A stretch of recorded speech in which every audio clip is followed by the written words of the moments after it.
நம்ம இப்போ பார்த்தீங்கன்னா டிஜிட்டல் இந்தியாவை பற்றி பேசுகிறோம். இந்தியாவில் நடந்திருக்கக்கூடிய டெக்னாலஜி டெவலப்மெண்ட் பற்றி பேசுகிறோம். ஏன்னா டெக்னாலஜி நம்மளோட லைஃப்பை எந்த லெவலுக்கு ஈஸியாக மாற்றிருச்சு அப்படிங்கிறது நம்மளுக்கு தெரியும். ஆனால் எல்லா விஷயத்துலையுமே ஒரு நல்லதும் இருக்கும் கெட்டதும் இருக்கும் அப்படின்னு சொல்லுவாங்க. அதில் நம்ம இன்னைக்கு ரெண்டாவதாக இருக்கக்கூடிய பக்கத்தை பற்றி, அதாவது மோசமான இருண்ட ஒரு பக்கத்தை பற்றி தான் பார்க்க போகிறோம். இதை டார்க் வெப் அப்படின்னு சொல்லுவாங்க. இன்னைக்கு நம்ம பேச போகிற இந்த டாபிக் பார்த்தீங்கன்னா கொஞ்சம் சென்சிட்டிவான ஒரு டாபிக். இந்த கேஸில் இருக்கக்கூடிய சில டீட்டெயில்ஸை நம்ம அப்படியே எக்ஸ்பிளைன் பண்ண முடியாது.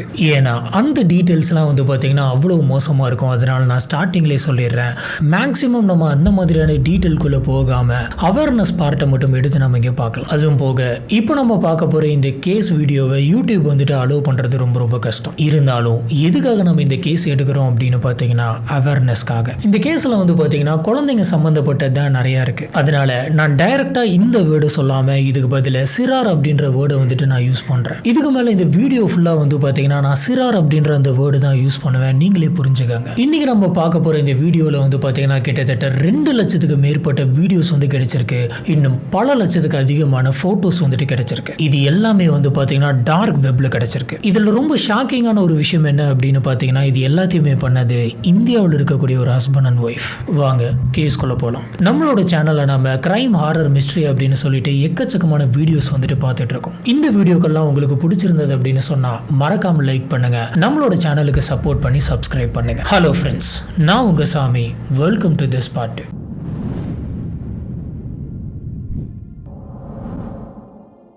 2020 உலகம் ஃபுல்லாக பார்த்தீங்கன்னா இந்த கோவிடை அறிவிச்சதுனால ஊரில் இருக்கிற எல்லாருக்குமே ஊரடங்கு கொடுத்து எல்லாருமே வீட்டுக்குள்ளே தான் இருந்தாங்க. இந்த விஷயம் பார்த்தீங்கன்னா இந்தியாவில் மட்டும் கிடையாது, பல நாடுகளில் இப்படி தான் இருந்தது. இப்படி இருக்கிறப்ப தான் பிரான்ஸில் இருக்கக்கூடிய ஒரு இன்டர்போல் ஹெட் குவார்ட்டர்ஸ்க்கு ஒரு அலர்ட் ஒன்று வருது. நிறைய பேருக்கு இன்டர்போல்னா என்ன அப்படின்றது தெரிஞ்சிருக்கும். இருந்தாலும் நான் ஒரு தடவை சொல்கிறேன். இன்டர்போல்னா என்ன அப்படின்னு பார்த்தீங்கன்னா 194 கண்ட்ரிஸ் சேர்ந்து நடத்தக்கூடிய இன்டர்நேஷனல் கிரிமினல் போலீஸ் ஆர்கனைசேஷன். இந்த உலகத்தில் எந்த மூலையில் இன்டர்நெட்டுக்குள்ள கிரைம் நடந்தாலும் இவங்களோட கண்ணில் மாட்டிக்கும். இப்படி இருக்கிறப்பதான் இவங்களுக்கு ஒரு அலர்ட் வருது. இந்தியாவில் இருக்கக்கூடிய யாரோ ஒருத்தன் இந்த சிறார்கள் சம்பந்தப்பட்ட சில வீடியோக்கள்லாம் நெட்ல போட்டுட்டு இருக்கான் அப்படின்னு. சிபிஐல பாத்தீங்கன்னா சிறார்களுக்காகவே ஒரு ஸ்பெஷல் யூனிட் இருக்கு. இது OCSAE அப்படின்னு சொல்லுவாங்க. இந்த யூனிட் என்ன பண்ணுவாங்க அப்படின்னு பாத்தீங்கன்னா, இந்த டார்க் வெப்ல, இன்ஸ்டாகிராம்ல இந்த மாதிரியான சோஷியல் பிளாட்ஃபார்ம்ஸ் எல்லாம் மானிட்டர் பண்ணிட்டு இருப்பாங்க. கொஞ்சம் கூட கேப் போடாம 24x7 பாத்தீங்கன்னா இந்த மானிட்டரிங் நடந்துகிட்டு இருக்கும். இந்த யூனிட்ல தான்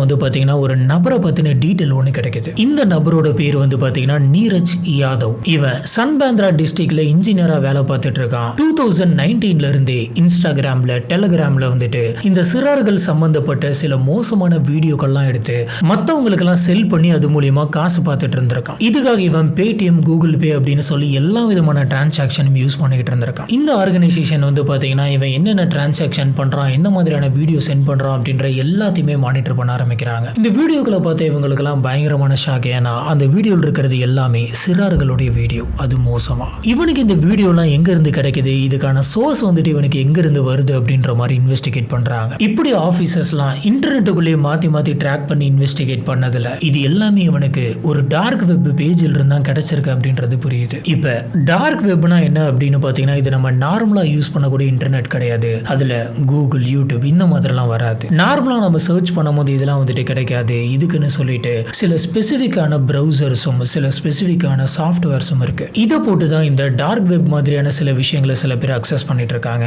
இது அவேர்னஸ்க்காக மட்டும்தான். இது யாருமே சர்ச் பண்ணாதீங்க. இப்படி இன்டர்போல், அப்புறம் நான் சொன்ன அந்த அமைப்பு, இவங்க எல்லாமே சர்ச் பண்ணி பார்த்ததுல கடைசியா இவங்களுக்கு ஒரு ஐபி அட்ரஸும் ஒரு மொபைல் நம்பரும் கிடைக்குது. இதை ஒரு லீடா வச்சு இதை ஃபாலோ பண்ணி பார்த்தப்ப உத்தரப்பிரதேசில சித்ராகாட் டிஸ்ட்ரிக்ட்ல இருக்கக்கூடிய ஒரு அபார்ட்மெண்ட்ல இருந்து தான் இந்த வேலைகளை பார்க்கறாங்க அப்படின்னு தெரியுது. அதுலயும் குறிப்பா இந்த ரெண்டல் அபார்ட்மெண்ட்ல இருக்க ராம் பவன், துர்காவதி அப்படின்ற 2 பேரு தான் இந்த வேலையை பார்த்திருக்காங்க. இவங்க 2 பேருமே பாத்தீங்கன்னா கவர்மெண்ட் எம்ப்ளாயிஸ். சொசைட்டிக்கு மத்தியில நல்ல பேர் இருக்கக்கூடிய ஒரு கப்பல். சுத்தி இருக்கக்கூடிய யாருக்குமே இவங்க மேல சந்தேகம் வரல. அந்த லெவலுக்கு 10 வருஷமா இந்த விஷயத்த அந்த அபார்ட்மெண்ட்டுக்குள்ளே உட்காந்து பண்ணியிருக்கானுங்க. அக்டோபர் 31, 2020 வந்து பார்த்தீங்கன்னா இந்த ராம்பவன் மேலே எஃப்ஐஆர் ஃபைல் பண்ணுறாங்க. அடுத்து நவம்பர் 17 இவனை அரெஸ்ட் பண்ணுறாங்க. எப்படி இவன் அரெஸ்ட் ஆனா அப்படிங்கிறத பார்க்கலாம். 10 வருஷமா யாருக்குமே தெரியாம பண்ணிக்கிட்டு இருந்த இவன் இன்டர்நேஷனல் சர்வேலன்ஸ் மூலியமா மாட்டினான். அந்த ஊரை பொறுத்த வரைக்கும் ராம்பவன் வந்து பார்த்தீங்கன்னா ஒரு சாதாரணமான மனுஷன். கவர்மெண்ட் ஜாப், ஸ்டேபிளான இன்கம், ரெண்டல் அபார்ட்மெண்ட் அப்படின்னு சொல்லி ரொம்பவே நல்ல விதமாக தான் வாழ்ந்துட்டு இருக்கான். அதுவும் இரிகேஷன் டிபார்ட்மெண்ட்ல ஜூனியர் இன்ஜினியர். ஸ்டேட் கவர்மெண்ட்டுக்கு டைரக்டா வேலை பார்த்துட்டு இருக்கான். அவன் கவர்மெண்ட் ஜாப்ல இருக்கான் அப்படின்னாலே நீங்க தெரிஞ்சுக்கலாம் அவன் செட்டில்டு தான் அப்படின்னு. இந்த நபர் பேசுற ஸ்டைல் எப்படி இருக்கும் அப்படின்னு பார்த்தீங்கன்னா, யாரை பார்த்தாலும் நல்லா இருக்கீங்களா, சாப்பிட்டீங்களா, எல்லாமே நல்லா தானே போயிட்டு இருக்கு அப்படின்ற மாதிரி தான் விசாரிப்பானா. பொதுவாகவே நம்ம ஒருத்தங்க இருக்கிறோம், போற வழியில இந்த மாதிரி யாராச்சும் நம்மளை பார்த்து கேட்குறாங்க அப்படின்னா, நல்ல மனுஷன் அவன், இந்த மாதிரி எப்போ பார்த்தாலும் நல்லா இருக்கீங்களான்னு கேட்பாரு அப்படின்ற ஒரு எண்ணம் வந்துட்டு நம்மளுக்குள்ள வரும். இதே மாதிரி தான் இவனோட ஒய்ஃபான துர்காவதி வீட்டுக்கு யார் வந்தாலும் சரி வாங்க சாப்பிட்டு போங்க அப்படின்னு சொல்றது மட்டும் இல்லாம அவங்களுக்கு சாப்பாடுலாம் போட்டு வந்து பயங்கரமா கவனிப்பாங்க. இது எல்லாமே வந்து பாத்தீங்கன்னா பின்னாடி இவங்களோட வேற விதமான கேவலமான ஆதாயத்துக்கு தான் பண்ணிட்டு இருக்காங்க. பண்ணிட்டு வெளியில் இருக்கக்கூடிய மத்தவங்களுக்கு போலியான ஒரு சிரிப்பை வந்துட்டு காட்டிக்கிட்டு இருக்காங்க. இதனாலதான் வந்து பாத்தீங்கன்னா இவங்க 10 வருஷம் யாருக்கிட்டயுமே மாட்டாம இருந்திருக்காங்க. இந்த விஷயத்தை இவங்க எடுத்தம் கௌத்தம் அப்படின்னு பண்றது கிடையாது. பயங்கரமா பிளான் பண்ணி எக்ஸிக்யூட் பண்ணிருக்காங்க. எப்படிலாம் இவங்க அந்த சிறார்களை இவங்களோட வலையில விழ வச்சிருக்காங்க அப்படின்றத பார்க்கலாம். ஃபர்ஸ்ட் விஷயம் என்ன அப்படின்னு பாத்தீங்கன்னா சிம்பத்தி. இந்த கப்பலுக்கு வந்துட்டு குழந்தைங்களே கிடையாது. பார்க்குறவங்க கிட்டலாம் நாங்கள் இவ்வளோ பெரிய வேலையில இருந்து என்ன பிரயோஜனம், என்ன சேர்த்து வச்சு என்ன பிரயோஜனம், எங்களுக்குன்னு சொல்லிட்டு ஒரு குழந்தை இல்லையே அப்படின்ற மாதிரி தான் பேசுவாங்க. பொதுவாகவே இந்த ஒரு வார்த்தையை கேட்டதுக்கு அப்புறம் எல்லாருக்குமே வந்துட்டு மனசு கஷ்டமாக தான் இருக்கும். பாவம் இந்த மாதிரி அவங்க குழந்தை இல்லை அப்படின்னு சொல்றாங்க, அதனால தான் நம்ம குழந்தைங்க கிட்ட வந்துட்டு விளையாடுறாங்க போல இருக்கு அப்படின்ற மாதிரி ஒரு சிம்பத்தி கிரியேட் ஆகும். எல்லாருக்குமே இந்த விஷயத்துல இவங்க மேல ஏற்படக்கூடிய அந்த பரிதாபத்தை இவங்களுக்கு ஏற்ற மாதிரி மாத்திக்கிறாங்க. ரெண்டாவது என்விரான்மெண்ட் கிரியேட் பண்ணி வச்சிருக்காங்க. இவங்களுடைய வீடு வந்து பாத்தீங்கன்னா சிறார்களுடைய சொர்க்கம் அப்படின்னே சொல்லலாம். இவங்களோட அபார்ட்மெண்ட்ல இவங்க ரூம்ஸ் எல்லாம் வந்து பாத்தீங்கன்னா எக்கச்சக்கமான கேம்ஸ் எல்லாம் வாங்கி இன்ஸ்டால் பண்ணி வச்சிருப்பாங்களாம். நிறைய வீடியோ கேம்ஸா இருக்கட்டும், பால்ஸா இருக்கட்டும், நிறைய விஷயங்கள் வந்து பாத்தீங்கன்னா வீட்லயே வந்துட்டு அவங்க செட் பண்ணி வச்சிருக்காங்க. அது மட்டும் கிடையாது, எப்பயுமே அந்த வீட்டில் இருக்கக்கூடிய ஃப்ரிட்ஜில் வந்துட்டு கூல் ட்ரிங்க்ஸ், சாக்லேட்ஸ், இந்த மாதிரி நிறைய விஷயங்கள் வச்சிருப்பாங்க. இப்படி chocolate, cool drinks, video games, toys, இத்தனை விஷயங்கள் இருக்கிறதுனால அந்த சிறார்கள்லாம் வந்துட்டு தன்னோட பேரண்ட்ஸ் கிட்ட அவங்களாவே கேட்பாங்களாம், நாங்க அந்த அங்கிள் ஆண்டியோட வீட்டுக்கு போனோம், போயிட்டு நாங்க விளையாட போறோம் அப்படின்ற மாதிரி அவங்களாவே வீட்டில் பர்மிஷன் கேட்டுட்டு வருவாங்களாம். பேரண்ட்ஸ் வந்துட்டு என்ன நினைச்சிருக்காங்க அப்படின்னு பாத்தீங்கன்னா, ஏற்கனவே நல்ல ஒரு ட்ரஸ்ட் இருக்கிறதுனால சரி வீட்டில் தானே இருக்காங்க, போயிட்டு கொஞ்ச நேரம் விளையாண்டுட்டு வரட்டும் அப்படின்னு நினைச்சிருக்காங்க. அந்த லெவலுக்கு வந்து பாத்தீங்கன்னா இவங்க 2 பேருத்தையுமே ட்ரெஸ் பண்ணியிருக்காங்க. ஒரு நல்ல கப்பலா இருந்திருக்காங்க. மூணாவது விஷயம் என்ன அப்படின்னு பாத்தீங்கன்னா இவங்களுடைய செலக்ஷன். இவங்க யாரெல்லாம் டார்கெட் பண்றாங்க, எந்த மாதிரியான சிறார்களை டார்கெட் பண்றாங்க அப்படின்னு பாத்தீங்கன்னா, எந்தெந்த ஃபேமிலிலாம் வந்துட்டு பொருளாதாரத்துல ரொம்ப கம்மியா இருக்கோ, குறைவா இருக்காங்களோ அந்த மாதிரியான குடும்பத்தை தான் டார்கெட் பண்றாங்க. ஏன்னா அவங்களுக்கு நாளைக்கு எதனாச்சும் உண்மைகள் தெரிய வந்துட்டாலும் அவங்க போலீஸ் அளவுக்கு போக மாட்டாங்க, போனாலும் நம்ம காசை கொடுத்து அவங்களை செட்டில் பண்ணிடலாம் அப்படின்ற ஒரு கேவலமான எண்ணம். இதுதான் இருக்கிறதுலே ரொம்ப மோசமான பார்ட் அப்படின்னு நினைக்கிறேன். இன்னொருத்தவங்களுடைய வறுமையை வந்துட்டு காரணமா வச்சுக்கிட்டு இப்படிப்பட்ட கேவலமான விஷயத்த பண்றது. இவங்க பண்ணக்கூடிய 4வது விஷயம் என்ன அப்படின்னு பாத்தீங்கன்னா, அவங்களோட பெத்தவங்க கிட்ட ஒரு நல்ல விதமான ரிலேஷன்ஷிப்பை பில்ட் பண்ணி வச்சுப்பாங்க. அவங்க ஃபேமிலியில எல்லாமே நல்லா போயிட்டு இருக்கா, ஒன்றும் பிரச்சனை இல்ல, காசுக்கு எதனாச்சும் பிரச்சனை இருக்கா அப்படின்ற மாதிரிலாம் விசாரிப்பாங்களாம். சில இடங்கள்ல வந்துட்டு இந்தாங்க காசு வச்சுக்காங்க அப்படின்னு சொல்லி கொடுத்து வாங்குறதும் பண்ணியிருக்காங்க. இப்படி இத்தனை ட்ரஸ்ட்டை பில்ட் பண்ணதுக்கு அப்புறம் உங்க வீட்டில் இருக்கக்கூடிய சிறார் எங்க வீட்டுக்கு அனுப்பி வைங்க, கொஞ்ச நேரம் அவங்க விளையாண்டுட்டு வரட்டும் அப்படின்னு கூப்பிடுறப்ப யாரு வேணான்னு சொல்லுவா. இவங்க பண்ண 5வது விஷயம் என்ன அப்படின்னு பார்த்தீங்கன்னா பயம். சிறார்களை ஒரு தடவை ட்ராப் பண்ணதுக்கு அப்புறமா அவங்கள வச்சு என்னென்ன பண்றாங்க அப்படிங்கிறது கண்டிப்பாக உங்களுக்கு தெரிஞ்சிருக்கும். இந்த மாதிரிலாம் நம்மள பண்ண சொல்றாங்க, அது மோசமாக பண்ண சொல்றாங்க, இந்த மாதிரி நம்மள வீடியோலாம் எடுக்கிறாங்க அப்படின்றது கண்டிப்பாக அந்த சிறார்களுக்கு தெரியும். அப்படி தெரிஞ்சு இதை பற்றி நான் வெளியில சொல்ல போறேன் அப்படின்னு சொன்னா அந்த சிறார்களை கூப்பிட்டு வச்சு பயங்கரமா மிரட்டி இருக்கானுங்க. இதை மட்டும் நீ சொல்லிட்ட அப்படின்னு சொன்னா அவ்வளவுதான், நீ இருக்க மாட்ட, உன்னை முடிச்சிருவோம், உன்னோட குடும்பத்தில் இருக்கிற எல்லாத்தையும் முடிச்சிருவோம், அப்பா அம்மாவெல்லாம் மொத்தமாக முடிச்சிருவோம், இதுக்கு மேலே நீ அவங்கள பார்க்கவே முடியாது அப்படின்ற மாதிரி அநியாயமா அந்த சிறார்களை வந்துட்டு பயங்கரமா மேனிபுலேட் பண்ணியிருக்கானுங்க. இதுக்கு பயந்து அவங்க வந்துட்டு வெளியில இதை சொல்லாமலே இருந்திருக்காங்க. இப்படிதான் வந்து பாத்தீங்கன்னா 2010ல இருந்து 2020 வரைக்குமே இவனுங்க பண்ணியிருக்கானுங்க. பல ஏரியாவை இவங்க மாத்திக்கிட்டே இருந்திருக்காங்க. எல்லா ஏரியாவிலுமே இதே பேட்டர்ன், இதே விஷயங்கள் தான் பண்ணியிருக்கானுங்க. இவங்க போற எல்லா ஏரியாவிலுமே இவங்களை சாண்டா கிளாஸ் கப்புள் அப்படின்னு கூப்பிடுவாங்க. Santa Claus anti, Santa Claus uncle. காரணம் என்னன்னா இவங்க கிட்ட போனா இவங்க கிட்ட எக்கச்சக்கமான கிஃப்ட்ஸ் கிடைக்கும், கேக்கு, சாக்லேட் எல்லாமே வந்துட்டு கிடைக்கும். அதனால அங்க இருக்கக்கூடிய சிறார்கள் எல்லாருமே சேர்ந்து இவங்களை சாண்டா கிளாஸ் அப்படின்ற ஒரு நிக் நேம்ல கூப்பிட்டாங்க. இப்படியே வந்து போய்கிட்டு இருந்த இந்த சமயத்தில் தான் அக்டோபர் 2020 இன்டர்போலுக்கு இந்த விஷயம் ட்ரிகர் ஆகுது. சிபிஐ ஆபீசர்ஸ் இந்த டிஸ்ட்ரிக்ட், இந்த ஊருக்கு எந்த ஒரு சத்தமே இல்லாம வந்தாங்க. எந்த விதமான மீடியா கிடையாது, எந்த ஒரு சின்ன லீக்கும் கிடையாது. சத்தம் போடாம அந்த ரெண்டல் ஹவுஸை வந்துட்டு தட்டி இருக்காங்க. அதாவது 10 வருஷமா இந்த மாதிரியான விஷயங்கள் நடக்கக்கூடிய ஒரு வீடு. ராம் பவன் வெளியில வரான். நம்ம ஏற்கனவே பார்த்த மாதிரி அக்டோபர் 31, 2020 இவன் மேல எஃப்ஐஆர் போட்டாங்க. நவம்பர் 17 ராம் பவனை அரெஸ்ட் பண்ணாங்க. ராம் பவன் வந்துட்டு நான் இதை பண்ணல, எனக்கு இதுக்கு சம்பந்தம் இல்லை அப்படின்ற மாதிரி எதையுமே சொல்ல கிடையாது. ஏன்னா ராம் பவனுக்கு ரொம்பவே நல்லா தெரியும் நம்ம இதை பண்ணதுனால தான் மாட்டிக்கிட்டோம், நம்மளோட கேம் வந்துட்டு ஓவர் அப்படின்னு. போலீஸ் ஆபீசர்ஸ் வீடு ஃபுல்லா சர்ச் பண்ணாங்க. ஒவ்வொரு ரூம்லயும் ஒவ்வொரு டிராயர்லயும் எக்கச்சக்கமான டிவைசஸ் வந்துட்டு கிடைச்சிருக்கு. எக்கச்சக்கமான mobile phones, laptops, cameras, memory cards, pen drive எக்கச்சக்கமா கிடைச்சிருக்கு. இது எல்லாத்துலயுமே சேர்த்து வீடியோஸ் மட்டும் வந்து பாத்தீங்கன்னா 2 லட்சத்துக்கு மேல இருக்கு அப்படின்னு சொல்றாங்க. 10 வருஷமா இவங்க என்னென்ன பண்ணிட்டு இருந்தாங்க அப்படின்றதுக்கு இந்த லட்சக்கணக்கான வீடியோஸும் போட்டோஸும் தான் ஆதாரம். இத்தனை வீடியோஸ் அப்புறம் போட்டோஸை பார்த்து சிபிஐ ஆபீசர்ஸே வந்துட்டு ஷாக் ஆனாங்க. எல்லாத்தையுமே அவ்வளவு பக்காவா சிஸ்டமேட்டிக்கா பண்ணியிருக்கான். இந்த டைம் வந்து பாத்தீங்கன்னா ராம் பவன் மட்டும் தான் அரெஸ்ட் ஆனா துர்காவதி வந்துட்டு அரெஸ்ட் ஆக கிடையாது. இவங்களை அந்த கேஸ்குள்ள இன்வால்வ் பண்ற மாதிரியான எந்த ஒரு விஷயமும் நடக்கல. இது வந்துட்டு எப்படி தனியா பண்ணிருக்க முடியும்? ஒரே வீட்டுல பல மணி நேரம் அவங்களோட ஒய்ஃப் வந்துட்டு கூட இருக்காங்க.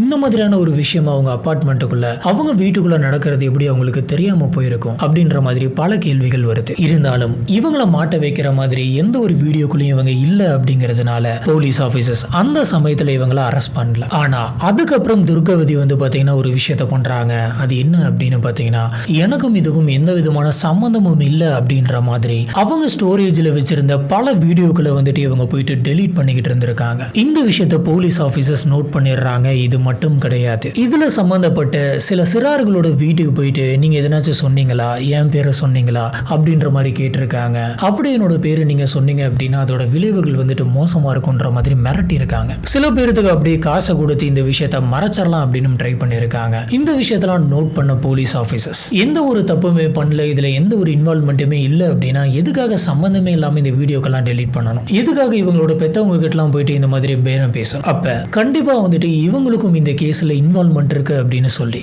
டிசம்பர் 2020 துர்காவதியுமே அரெஸ்ட் பண்றாங்க. பிப்ரவரி 10, 2021 சிபிஐ ஆபீசர்ஸ் வந்துட்டு சார்ஜ் ஷீட் ஃபைல் பண்றாங்க. மொத்தம் 700 பேஜ் இருக்கும். அந்த 700 பேஜ்லயுமே பல சிறார்களை பத்தின, பல விக்டிம்ஸை பத்தின நிறைய எவிடன்ஸ் எல்லாம் வந்துட்டு அதுல மென்ஷன் பண்ணிருக்காங்க. 5 இருந்து 42 வயசுக்குள்ள இருக்கக்கூடிய 74 பேர் வந்து பாத்தீங்கன்னா வாக்குமூலம் கொடுத்திருக்காங்க. அதுல 30க்கு மேற்பட்டவங்க சிறார்கள். வெறும் 5ல ஒருத்தங்க வந்துட்டு வாக்குமூலம் கொடுத்திருக்காங்க அப்படின்னா அந்த சிறாரோட நிலைமையை பத்தி கொஞ்சம் யோசிச்சு பாருங்க. அவங்க அந்த வீடியோல எந்தெந்த மாதிரியான விஷயங்கள்லாம் பண்ண வச்சிருப்பாங்க அப்படின்றத நீங்களே நினைச்சு பாருங்க. இப்படி ஆண் சிறார்கள், பெண் சிறார்கள் இவங்கெல்லாம் வச்சு ரொம்ப மோசமான வீடியோக்கெல்லாம் வந்துட்டு எடுத்து அதை மொத்தம் 47 நாடுகளுக்கு வித்திருக்கானுங்க. இதுல சைனா, USA, பிரேசில், ஆப்கானிஸ்தான் அந்த மாதிரி இன்னும் பல நாடுகள்ல வந்துட்டு இந்த மாதிரியான வீடியோக்களை பார்க்கறதுக்கான கேவலமான ஆட்கள் இருக்கிறாங்க. அவங்க இந்த வீடியோக்கெல்லாம் காசு கொடுத்து பை பண்ணியிருக்கானுங்க.